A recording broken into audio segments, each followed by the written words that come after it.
Hello guys, कैसे हैं आप? आई होप कि आप सभी अच्छे होंगे। तो गाइज, आपका स्वागत है एक बार फिर से हमारे यूट्यूब चैनल फैज़ ऑनलाइन हेल्प में। तो गाइज, आज की इस वीडियो में हम आपके लिए काफ़ी डिमांड के बाद जो है कि आज की इस वीडियो में आपके लिए आईआईबीएफ एग्ज़ाम के रिगार्डिंग जो न्यू पैटर्न के जो क्वेश्चन आंसर हैं उनको लेकर आए हुए हैं। तो जो हमारे काफ़ी जो सब्सक्राइबर हैं उनके यहाँ पर हमारे पास कमेंट आ रहे हैं कि सर जो आईआईबीएफ एग्ज़ाम है उसका पैटर्न चेंज हो चुका है, तो उसके रिगार्डिंग न्यू क्वेश्चन लेकर आइए। तो हम यहाँ पर न्यू क्वेश्चन जो है कि लेकर आ चुके हैं। तो यदि आप इनको देख लेते हैं तो आप अच्छे नंबर से जो है कि पास हो जाएंगे। और हमने जो है कि पहले से भी यहाँ पर आईआईबीएफ एग्ज़ाम के रिगार्डिंग वीडियो अपलोड की हुई है। यदि आप उनको भी देख लेते हैं और साथ में इनको भी देख लेते हैं तो फिर आप जो है कि अच्छे मार्क्स से यहाँ पर पास हो जाएंगे। और जो आईआईबीएफ जो एग्ज़ाम का जो अप्लाई करने का प्रोसेस है वो भी पूरी तरीके से जो है कि चेंज हो चुका है।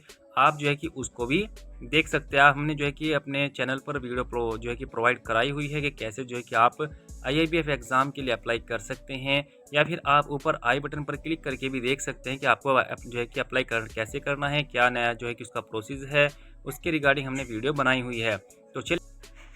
तो चलिए गाइज, वीडियो को शुरू करते हैं। इसमें आप देख सकते हैं इंपॉर्टेंट क्वेश्चन, और नंबर ऑफ क्वेश्चन की बात करें तो 29 क्वेश्चन जो कि हम यहाँ पर लेकर आए हुए हैं, यानी कि ये पार्ट 1 है। इसमें यहाँ पर टोटल जो है कि यहाँ पर 29 जो है कि इंपॉर्टेंट क्वेश्चन हैं, हम उनको यहाँ पर लेकर आए हुए हैं। और जो नेक्स्ट पार्ट है वो भी हम जल्द से जल्द यहाँ पर जो है कि अपलोड कर देंगे, तो आप उनको भी जो है कि जाकर हमारे चैनल पर देख लीजिए।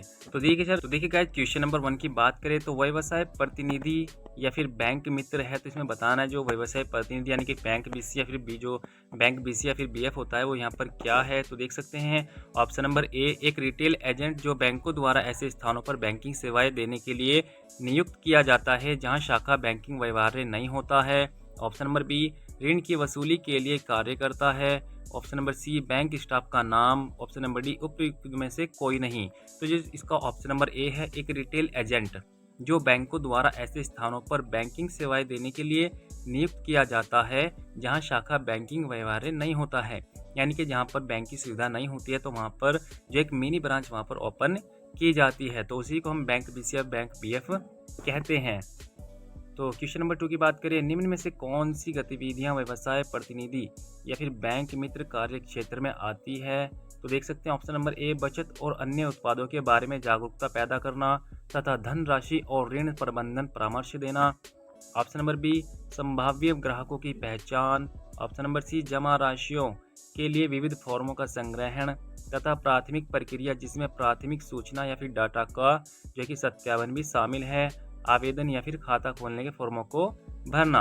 ऑप्शन नंबर डी, छोटे मूल्य की जमा राशियों और आहरणों का संग्रहण और भुगतान। ऑप्शन नंबर ई, उपयुक्त जो है कि सभी।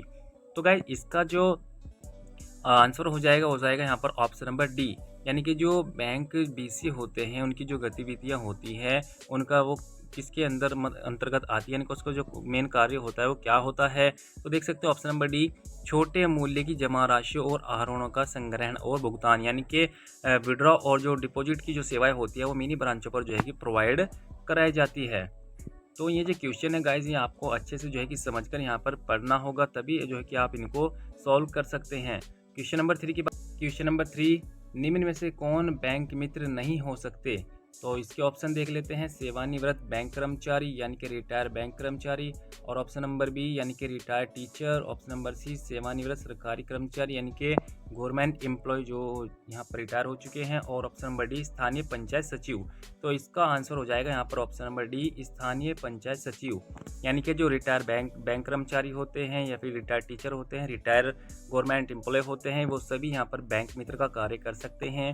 जो इसमें ऑप्शन दिया गया है स्थानीय पंचायत सचिव, ये यहाँ पर बैंक मित्र का कार्य नहीं कर सकते हैं। क्वेश्चन नंबर 4 की बात करें, व्यवसाय प्रतिनिधि यानी कि बैंक बीसी द्वारा किए जाने वाले कार्यों में शामिल नहीं है, तो वह कौन सा कार्य वो इसमें हमें बताना है। तो ऑप्शन नंबर ए, संभावित ग्राहकों की पहचान। ऑप्शन नंबर बी, छोटे मूल्य की जमा राशियों का संग्रहण। ऑप्शन नंबर सी, 1000 रुपये से अनधिक के ऋण मंजूर करना, और ऑप्शन नंबर डी, उधारकर्ताओं से मूलधन और ब्याज की वसूली। तो इसका आंसर हो जाएगा ऑप्शन नंबर सी, 1000 से अनधिक के ऋण मंजूर करना। यह जो है कि बैंक बीसी के द्वारा जो है कि कार्य प्रदान किए जाते हैं उसमें यहाँ पर शामिल नहीं है, बाकी जो कार्य हो यहाँ पर बैंक बीसी के द्वारा किए जाते हैं। क्वेश्चन नंबर 5 की बात करें तो AEPS का जो है कि पूर्ण रूप क्या है। तो जो AEPS होता है उसका पूर्ण रूप क्या है। तो ऑप्शन नंबर देख सकते हैं, A account enable payment system, option number B Aadhaar enable payment and settlement, option number C Aadhaar enable payment system, और यहाँ पर देख सकते हैं option number D anywhere electronic payment solution. तो इसका जो ऑप्शन सी है Aadhaar enable payment system AEPS का पूर्ण रूप यहाँ पर हो जाएगा। तो क्या जो AEPS होता है यानी कि जो हम आधार के थ्रू जो सर्विस जो है कि यूज़ करते हैं, जैसे कि अपना अमाउंट का विड्रॉ करना, डिपॉजिट करना, ऐसे जो कार्य होते हैं उनको यहाँ पर AEPS का यहाँ पर रूप यानी कि उनको AEPS आधार इनेबल सर्विस उनको यहाँ पर बोला जाता है। अब गाइस देख सकते हैं क्वेश्चन नंबर 6, बैंकिंग क्षेत्र में प्रमुख प्रौद्योगिकी की प्रगति CBS में हुई है। CBS जो है कि इसका संक्षिप्त रूप क्या है यहाँ पर जो है कि आपको बताना है। तो इसका देख सकते हैं option number A core banking solution, option number B combined banking system, option number C collective banking system, option number D core business solution. तो इसका जो ऑप्शन नंबर ए है कोर बैंकिंग सॉल्यूशन, तो यह इसका जो है कि पूर्ण रूप यहाँ पर हो जाएगा। तो यह अच्छे से आपको पढ़ लेना है, ये एक इम्पोर्टेंट क्वेश्चन है। क्वेश्चन नंबर 7, आधार नंबर 1 अंकों का नंबर है, यानी कि इसमें आपको बताना है जो आधार कार्ड होता है वह जो है कि इसमें टोटल कितने नंबर जो है कि होते हैं वो आपको इसमें बताना है। तो गाइज ये तो आपको पता होगा कि आधार कार्ड में कितने नंबर होते हैं, क्योंकि आज के टाइम में सभी का आधार होता है। तो उसी के रिगार्डिंग यहाँ पर एक क्वेश्चन भी यहाँ पर आया हुआ है।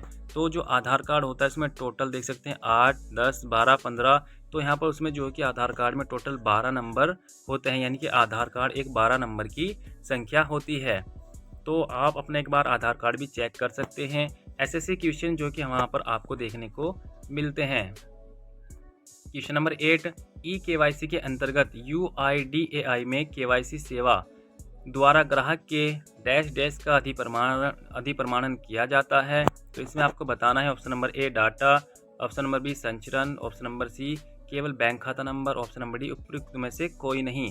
तो जो eKYC के अंतर्गत जो UIDAI है उसमें KYC द्वारा ग्राहक के डाटा का अधिप्रमाणन यहाँ पर किया जाता है, यानी कि उसका डाटा को यहाँ पर चेक किया जाता है eKYC के थ्रू। तो क्वेश्चन नंबर 9 की बात करें, मोबाइल बैंकिंग के क्या लाभ हैं। तो इसमें आपको बताना है जो मोबाइल बैंकिंग होती है उसके यहाँ पर क्या क्या लाभ हैं। तो देख सकते हैं ऑप्शन नंबर ए, यह अभिधानकर्ताओं को किसी भी स्थान और समय पर अपनी वित्तीय समयवहारों यानी कि अंतरण निधि की सुविधा प्रदान करता है। तो देख सकते हैं ऑप्शन नंबर बी, अभिधानकर्ता मोबाइल नेटवर्क के रिटेलर से धन के आहरण जमा करने के लिए संपर्क करता है और SMS संदेश के जरिए समयवहार को हो जाता है। ऑप्शन नंबर सी, विविध बैंकिंग सेवाएं यथा निधि अंतरण, तत्काल भुगतान सेवाएं, पूछताछ सेवाएं और शेष राशि मिनी स्टेटमेंट या पूछताछ डीमैट खाता सेवाएं, चेकबुक के लिए अनुरोध, बिलों का भुगतान आदि मोबाइल बैंकिंग के माध्यम से हो सकते हैं। और ऑप्शन नंबर डी उपयुक्त सभी, यानी कि ये जो कार्य हैं ये सभी के सभी आप मोबाइल बैंकिंग के थ्रू यहाँ पर कार्य कर सकते हैं। यानी कि अब आपको अपने मोबाइल फ़ोन पर एक मोबाइल अपने जो है कि बैंक की मोबाइल जो है कि ऐप डाउनलोड करनी है और उसमें ये सभी जो है कि सेवाएं हैं आप उनको यहाँ पर यूज़ कर सकते हैं। क्वेश्चन नंबर 10 की बात करें, माइक्रो ATM के संबंध में निम्न में से क्या सही नहीं है। तो देख सकते हैं option number A, micro ATM biometric अधिप्रमाणन वाली हस्त यंत्र है। और देख सकते हैं ऑप्शन नंबर बी, ग्रामीण या अर्ध शहरी केंद्रों में ATM व्यवहार्य बनाने के लिए उद्देश्य से कम लागत के माइक्रो ATM प्रत्येक बैंक मित्र स्थान पर रखे जाएंगे। ऑप्शन नंबर सी, यह यंत्र मोबाइल फ़ोन कनेक्शन पर आधारित नहीं है। ऑप्शन नंबर डी, इससे कोई भी व्यक्ति निधियों को जमा या आहरित कर सकता है, चाहे बैंक मित्र हो या फिर व्यवसाय प्रतिनिधि किसी भी विशेष बैंक के साथ संबंध हो। तो गाइज इसका ऑप्शन जो सी है वो यहाँ पर राइट हो जाएगा, यानी कि यह यंत्र मोबाइल फ़ोन कनेक्शन पर आधारित नहीं है। तो बात करते हैं नेक्स्ट क्वेश्चन की। Question number 11, kiosk banking channel के अंतर्गत निम्न में से कौन मुख्य कार्य करता है। ऑप्शन नंबर ए, प्रशासक, एक बैंक अधिकारी, व्यवसाय प्रतिनिधि, कियोस्क परिचालक और उपयुक्त सभी। तो इसका हो जाएगा ऑप्शन नंबर डी, उपयुक्त सभी। यानी कि जो प्रशासक होता है यानी कि एक बैंक अधिकारी होता है वह भी जो है कि यहाँ पर कियोस्क बैंकिंग चैनल के अंतर्गत जो है कि मुख्य कार्यकर्ता होता है। और जो व्यवसाय प्रतिनिधि होता है कि बैंक BC होता है या फिर कियोस्क परिचालक होता है, ये सभी के सभी जो है कि कियोस्क बैंकिंग चैनल के अंतर्गत मुख्य कार्यकर्ता होते हैं। क्वेश्चन नंबर 12 की बात करें, POS मशीन एक छोटा यंत्र है जो लगभग सभी व्यवसाय केंद्रों पर स्थापित होता है जो अपने ग्राहकों को नकद रहित खरीद करने की सुविधा प्रदान करता है। पीओएस का पूर्ण रूप क्या है? तो इसमें आपको बताना है जो पीओएस होता है उसका पूर्ण रूप क्या है। तो इसका हो जाएगा, यहाँ पर देख सकते हैं option number A payment on sale और option number B point of sale. तो इसके ऑप्शन देख लेते हैं। Option number A payment on sale, option number B point of sale, option number C point of settlement, option number D purchase and sales. तो इसका हो जाएगा यहाँ पर option number B point of sale. तो यानी कि जो पीओएस जो मशीन होती है उसका यहाँ पर पीओएस का फुल फॉर्म हो जाएगी यहाँ पर पॉइंट ऑफ सेल। तो यह भी एक काफ़ी इंपॉर्टेंट क्वेश्चन है जो कि आपको एग्जाम में बार बार आपको देखने को मिलता है। अब गाइस बात करें यहाँ पर क्वेश्चन नंबर 13 की, कियोस्क ऑपरेटर के लिए संरचनागत मूलभूत आवश्यकताएं क्या है? तो इसमें आपको बताना है option number A web camera और स्पीकर के साथ पीसी, और option number B internet connectivity, option number C fingerprint scanner, option number D उपयुक्त सभी। तो इसका हो जाएगा ऑप्शन नंबर डी उपयुक्त सभी, यानी कि वेब कैमरा और स्पीकर के साथ पीसी भी होना चाहिए यानी कि कियोस्क ऑपरेटर के लिए, और इंटरनेट कनेक्टिविटी भी जरूर होनी चाहिए, फिंगरप्रिंट स्कैनर भी जरूर होना चाहिए। तभी जो है कि आप ऑनलाइन वर्क कर सकते हैं, यानी कि कियोस्क ऑपरेटर का कार्य यहाँ पर कर सकते हैं। क्वेश्चन नंबर 14 की बात करें, एटीएम एक बैंकिंग चैनल है, एटीएम का संक्षिप्त रूप जो है कि क्या है, यानी कि आपको बताना है एटीएम की फुल फॉर्म क्या है। Option number A any time money, option number B automatic teller machine, option number C automatic transaction money, और option number D all time money. तो यह भी एक इम्पोर्टेंट क्वेश्चन है। एटीएम की फुल फॉर्म अधिकांशतः जो है कि बैंकिंग जो एग्ज़ाम होते हैं उनमें देखने को यहाँ पर मिलती है। तो इसका हो जाएगा ऑटोमेटेड टेलर मशीन। तो यह आपको याद करना है। ज़्यादातर जो है कि हमारे स्टूडेंट हैं उनको यहाँ पर पता भी होगा एटीएम की फुल फॉर्म का। और गाइस यदि आपको बैंकिंग सिस्टम के रिगार्डिंग आपको जो शॉर्ट फुल फॉर्म होती है, यदि उनके रिगार्डिंग आपको वीडियो चाहिए तो आप हमें नीचे कमेंट बॉक्स में बता सकते हैं। हम उनके रिगार्डिंग में यहाँ पर जो है कि आपको एक वीडियो प्रोवाइड करा देंगे, जिसमें हम एक ही वीडियो में जो है कि जितनी भी शॉर्ट फॉर्म होती है बैंकिंग एग्ज़ाम के रिगार्डिंग, कंप्यूटर के रिगार्डिंग, तो उनकी सभी की वीडियो जो कि हम आपको एक ही वीडियो में प्रोवाइड करा देंगे। आप चाहे तो उनको भी देख सकते हैं। तो आप हमें नीचे कमेंट बॉक्स में ज़रूर बताएँ। तो चलिए गाइज क्वेश्चन नंबर 15 की बात करें, सरकार द्वारा प्रारंभ किया गया एनपीएस लाइट का मुख्य उद्देश्य क्या है? तो देख सकते हैं option number A NPS lite समाज के कमजोर वर्ग के लिए है, और option number B NPS lite समाज के आर्थिक रूप से वंचित वर्गों के लिए है, ऑप्शन नंबर सी दोनों कै और खे, ऑप्शन नंबर डी उपयुक्त में से कोई नहीं। तो इसका हो जाएगा ऑप्शन नंबर सी दोनों कै और खे, यानी कि एनपीएस लाइट समाज के कमजोर वर्ग के लिए है और एनपीएस लाइट समाज के आर्थिक रूप से वंचित वर्गों के लिए है, यानी कि दोनों के लिए है, यानी कि समाज के जो कमजोर वर्ग है या फिर आर्थिक रूप से वंचित वर्गों के लिए है, इन दोनों के लिए यहाँ पर एनपीएस लाइट की सुविधा यहाँ पर जो है कि प्रोवाइड कराई जाती है।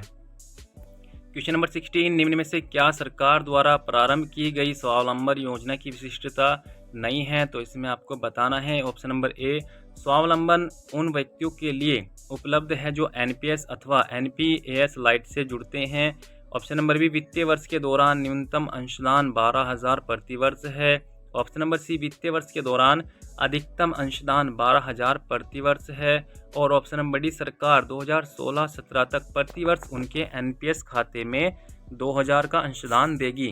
तो इसका हो जाएगा ऑप्शन नंबर डी सरकार 2016-17 तक प्रति वर्ष उनके एनपीएस खाते में 2,000 का अंशदान देगी। क्वेश्चन नंबर 17 की बात करें, स्वावलंबन योजना के अंतर्गत अभिदानकर्ता इनमें से डैश की उम्र में बाहर आ सकता है?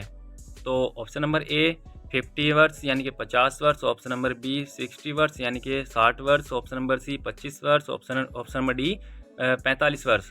तो गाइस इसका हो जाएगा ऑप्शन नंबर ए 50 वर्ष, यानी कि स्वावलंबन योजना के अंतर्गत अभिदानकर्ता होता है, इसमें 50 वर्ष की उम्र में बाहर आ सकता है। क्वेश्चन नंबर 18, जब कोई व्यक्तिक अभिदानकर्ता नई पेंशन योजना के अभिदान करते हैं तो निम्न में से कौन सा एक विशिष्ट खाता नंबर दिया जाता है? तो इसका हो जाएगा देख सकते हैं option number A PAN number, option number B PRAN number, option number C Aadhaar number, और ऑप्शन नंबर डी पिन।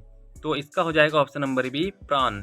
जो प्रान नंबर होता है वो यहाँ पर आपको दिया जाता है जब कोई व्यक्ति जो है कि व्यक्तिगत अभिदानकर्ता नई पेंशन योजना के अभिदान करते हैं तो उनको एक प्रान नंबर यहाँ पर दिया जाता है। तो अब यहाँ पर हम देख लेते हैं जो प्रान है क्वेश्चन नंबर 19। तो प्रान जो का पूर्ण रूप है वो यहाँ पर बताना है, फुल फॉर्म इसकी बतानी है।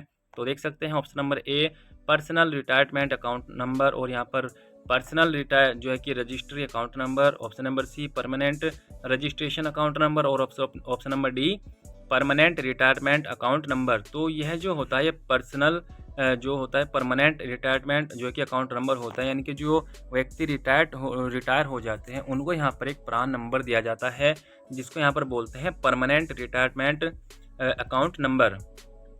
क्वेश्चन नंबर 20 की बात करें तो निम्न में से कौन सी पेंशन योजना भारत सरकार द्वारा समाज के कमजोर और आर्थिक रूप से वंचित वर्गों के लिए प्रारंभ की गई है। तो अभी ये क्वेश्चन ऊपर आया था अलग अलग तरीके से, तो इसका ऑप्शन देख सकते हैं ऑप्शन नंबर ए NPS-A मेन, और यहाँ पर देख सकते हैं option number B NPS lite, और यहाँ पर option number C national pension system, और ऑप्शन नंबर डी उपयुक्त में से कोई नहीं। तो अभी हमने आपको बताया था जो NPS लाइट होता है वह यहाँ पर समाज के जो कि आर्थिक जो समाज के कमज़ोर और आर्थिक रूप से वंचित वर्ग होते हैं उनके लिए यह योजना जो है कि प्रारंभ की गई थी भारत सरकार द्वारा। क्वेश्चन नंबर देख सकते हैं 21। स्वावलंबन योजना के अंतर्गत वित्तीय वर्ष के दौरान प्रति वर्ष न्यूनतम अंशदान कितना है? तो देख सकते हैं option number A 1000, option number B देख सकते हैं 5000, option number C 10,000, option number B 12,000। तो जो स्वावलंबन योजना के अंतर्गत वित्तीय वर्ष के दौरान प्रति वर्ष न्यूनतम जो कि अंशदान होता है वो यहाँ पर 1,000 रुपये जो है कि राशि यहाँ पर होती है।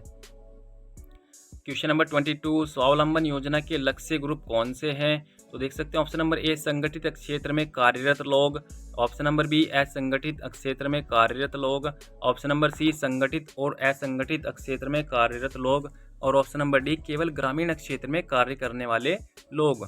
तो जो स्वावलंबन योजना के लक्ष्य ग्रुप हैं यानी कि किन किन को इस योजना का जो है कि लाभ मिलेगा, तो उसके अंतर्गत आते हैं यहाँ पर असंगठित क्षेत्र के कार्यरत लोग, यानी कि जो मजदूर लोग होते हैं, यानी कि जो कभी यहाँ पर काम करते हैं कभी वहाँ पर काम करते हैं, तो उन्हीं को जो है कि इस योजना का लाभ दिया जाएगा।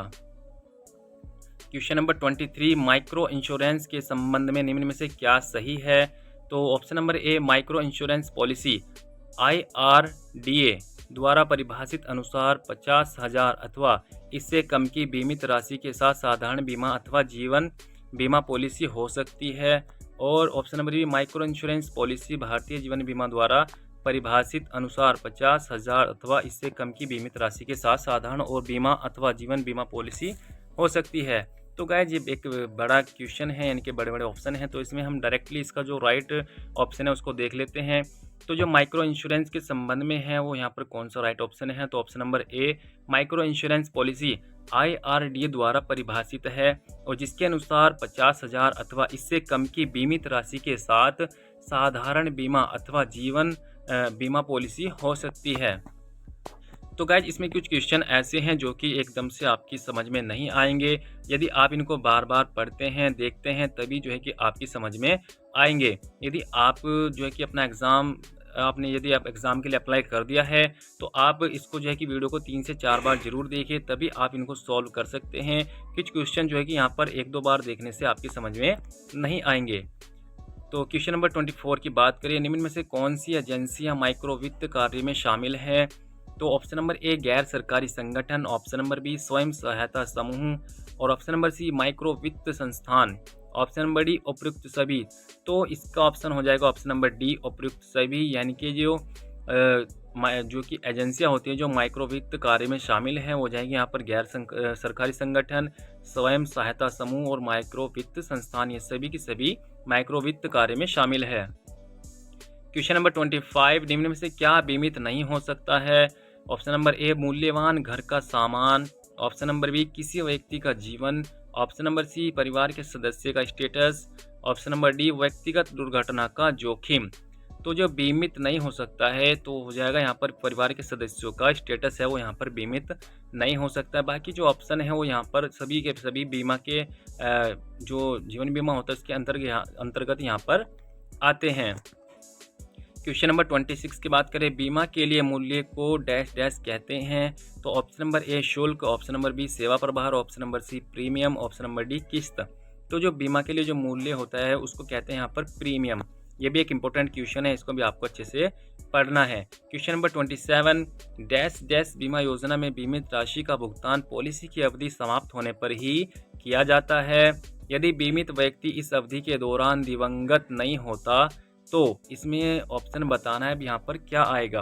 तो option number A term insurance plan, option number B endowment plan, option number C संपूर्ण जीवन प्लान, ऑप्शन नंबर डी उपयुक्त में से कोई नहीं। तो इसमें आएगा एंडोमेंट प्लान। तो जो कि बीमा योजना में बीमित राशि का भुगतान भुगतान पॉलिसी की अवधि समाप्त होने पर भी पॉलिसी की अवधि समाप्त होने पर ही किया जाता है। यह बीमित व्यक्ति इस अवधि के दौरान दिवंगत नहीं होता है, तो वो हो जाएगी यहाँ पर एंडोमेंट प्लान। क्वेश्चन नंबर 28 की बात करें, निम्न में से क्या माइक्रो इंश्योरेंस पॉलिसी के अंतर्गत नहीं आता है। तो ऑप्शन नंबर ए 50,000 से कम बीमित राशि के साथ साधारण बीमा पॉलिसी, ऑप्शन नंबर बी 50,000 से कम बीमित राशि के साथ जीवन बीमा पॉलिसी, ऑप्शन नंबर सी एक बीमा पॉलिसी 50,000 रुपये की बीमित रकम के साथ साधारण या जीवन बीमा पॉलिसी, और यहाँ पर ऑप्शन नंबर डी एक बीमा पॉलिसी जो 50,000 रुपये से अधिक की बीमित रकम के साथ साधारण या जीवन बीमा हो। तो इसका हो जाएगा option number D is a right answer. तो जो माइक्रो इंश्योरेंस पॉलिसी होती है इसके अंतर्गत यह नहीं आता है कि एक बीमा पॉलिसी 50,000 से अधिक की बीमित रकम के साथ साधारण या फिर जीवन बीमा करती हो। क्वेश्चन नंबर 29, माइक्रो इंश्योरेंस पॉलिसियाँ एक विशिष्ट संवर्ग की जो है कि बीमा पॉलिसियाँ हैं जो डैश के बीच इंश्योरेंस कवरेज का संवर्धन करती है, यानी कि कार्य करती है। तो इसका ऑप्शन नंबर ए आर्थिक रूप से कमजोर लोगों के लिए, ऑप्शन नंबर बी केवल कम आय वाली महिलाएं, ऑप्शन नंबर सी वित्तीय सेवाएं से वंचित केवल भूमिहीन मजदूर, ऑप्शन नंबर डी केवल विपदाग्रस्त किसान। यानी कि जो माइक्रो इंश्योरेंस जो पॉलिसियाँ होती हैं उनके लिए एक विशिष्ट संवर्ग की बीमा पॉलिसियाँ हैं जो कि आर्थिक रूप से कमजोर लोगों के बीच इंश्योरेंस कवरेज का कार्य करती है। तो गाइज ये जो कि आज की इस वीडियो में जो हमने क्वेश्चन यहाँ पर आपको बताए हैं बहुत ही इंपॉर्टेंट क्वेश्चन है। यदि आप इनको अच्छे से देख लेते हैं तो आप जो है कि अच्छे मार्क्स से यहाँ पर पास हो जाएंगे। तो गाइज ये एक इम्पोर्टेंट क्वेश्चन है, आप इनको 2 से 3 बार जो है कि वीडियो को देखिए और अच्छे नंबर से जो है कि यहाँ पर आप पास हो जाएंगे। तो गाइज नेक्स्ट जो कि पार्ट है हम जल्द ही आपको यहाँ पर प्रोवाइड करा देंगे। तो गाइज आप हमारे चैनल पर जाकर हमारी जो IABF एग्ज़ाम के रिगार्डिंग जो वीडियो है जो प्लेलिस्ट है उसमें आप जाकर सभी के सभी वीडियो को जाकर देख सकते हैं। यदि आप आधार का जो एग्ज़ाम है उसको भी यहाँ पर पास करना चाहते हैं तो उसके रिगार्डिंग भी हमने एक प्लेलिस्ट बनाई हुई है, आप हमारे चैनल पर जाकर उसको भी देख सकते हैं। हमने बहुत अच्छे तरीके से आपको आधार के एग्ज़ाम की तैयारी कराई हुई है और साथ ही साथ हम आपको जो कि IABF एग्ज़ाम की तैयारी भी बहुत अच्छे तरीके से करा रहे हैं, जिसमें कि काफ़ी हमारे स्टूडेंट्स वो जो कि अच्छे नंबर से पास हो रहे हैं। आप कमेंट बॉक्स में भी जाकर वीडियो के कमेंट बॉक्स में जाकर जो है कि आप उनको भी देख सकते हैं और पता लग जाएगा कि आपको कि कितने जो स्टूडेंट वो अच्छे नंबर से यहाँ पर पास हो रहे हैं। तो गाइज़ आपको यह वीडियो कैसी लगी आप हमें नीचे कमेंट बॉक्स में ज़रूर बताएं। तो गाइज़ मिलते हैं नेक्स्ट वीडियो में। Thanks for watching my video. जय हिंद, जय भारत।